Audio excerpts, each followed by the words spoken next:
Okay, so I'm gonna do this because I've seen so many woodworking videos and things, and a lot of guys don't talk about the how they the design process and what they go through. And it's one of the most critical processes of the whole entire thing. So most of the time, you just see the guy build it, and he gives you some plans, and he says, "Good luck." So I'm going to talk just a little bit about the design process and what I'm doing and why I'm doing it. Okay, so I'm changing all the moldings on this piece. There are some that are similar. So I'm trying to stretch myself with this build a little bit and do some different things that I haven't done before. And one of the things I'm doing is I've studied a lot on moldings. And one of the things that became evident to me was that, and I'm kind of specifically referencing John Townsend, is that he was he would balance his molding, so he would have like something at the top, and then he would repeat that at the top, and he had these repeats that he did all the time. And so let me show you an example of that. Okay, so on this chest on chest with a bonnet top, if you were to take this molding here and flip it upside down, it's almost identical to this one. Some slight variation. All right, let's look at another one he did. Here's a highboy tall chest.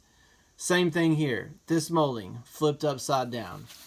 Okay, so we talked a little bit about John Townsend, but just so that you follow me here, I'm going to show you how Glenn Huey did his. Okay, so at the bottom, he's got an OG or a Roman OG of some kind. Okay, then you move up, and he has, a cove, a bead, and then he actually in this one he has a cove too.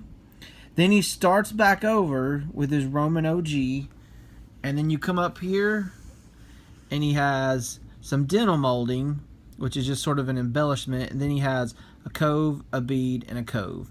All right, so I'm gonna go through this a little quicker. So you've got OG, cove, bead, cove, OG,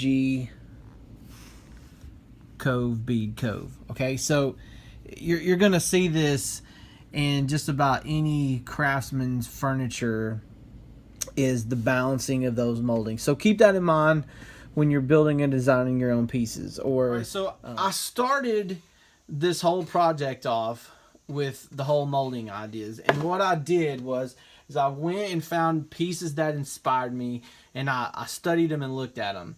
And one of the things I did to stretch myself, I've never done this before, and is that I had some known dimensions of some pieces. So what I did was I took a copier and I blew them up to the dimension, and then I started taking measurements off of them to see what the sizes of the moldings were. And this is one that I did. This actually came off of a Bombay, which is going to be my bottom piece. And what I did was I blew it up, I looked at it, I got the measurements, and then I tried to figure out how to make it. And it took a while, actually, because you actually have to, and I'll show you this later, you have to wrap it down to here and then grind off the a bearing of a bit to make this molding. So I've done lots of stuff like that, and I've made gobs of molding. All right, so that was the first thing I did, and after I got happy with that, then I looked at waist moldings, and this is the one that I thought I was going to go with. It's just kind of a bead and a cove, but the problem is I couldn't figure out how to balance this, because one of the issues that I had was the way I'm going to build this chest is all of my tops. So my top here is going to be through dovetailed, and my top here is going to be through dovetailed. That's no problem on the top because of my crown, because it's going to overhang. I've got plenty of room to overhang. But I've got to do these moldings first, because that's going to determine my reveals here, because I want my reveal here, here, here, and here to be all the same. I want that balance through the whole piece. So that's very important. Like he's done that here. So like this, and this are all the same width. All right. he's done that. That's how he's balanced his piece out. So I had to make my moldings and decide how that's going to work. And then I had some issues, like, so I've got to know how tall this chest has got to be, because I've got to cover those dovetails.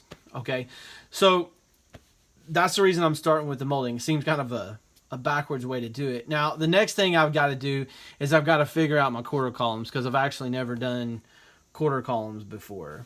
I'm a terrible turner. I'm just going to tell you now. I may not even put it on video, because it's probably going to be so horrendous and people are going to freak out. But anyway, so what I'm going to do is, when I was looking at quarter columns, I really liked, again, I get back to John Townsend, and he puts beads in the grooves of his, okay? So that's what I'm going to do, is I'm going to flute them, and then I'm going to have beads up to a certain point, and I don't know what that's going to be just yet. All right, so what I decided with my molding is, and you'll see how I balanced this out, is my crown here. So I have a cove and a bead, a cove, and then I've got a little step in here, and this has got kind of a beveled here, and then I have a Roman OG at the top, okay? Now, at the bottom, I have Roman OG. So let's look at this for a second. So I got Roman OG at the top and the bottom, okay? Now, staying with this molding and the cove, I wanted to create something similar to that in my transition point here. So what I've got there is I have a beading of cove, which goes along exactly with this one, and then it's basically this upside down. So then I have a cove on top of that. Hopefully that makes sense. So I have cove, bead, cove. Cove. So if you look at this, it's cove, bead, cove.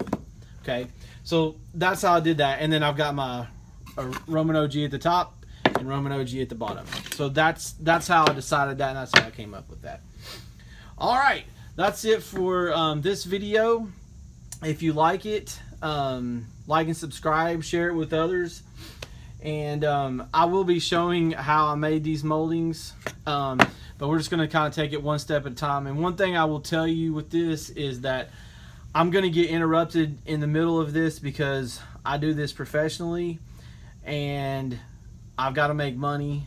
And so my personal projects, I kind of work on them in between when I get a week or so here and there, but sometimes I don't have that luxury. So anyway, if you like it, subscribe and keep up with what's going on. If you don't, then find somebody else that you resonate with.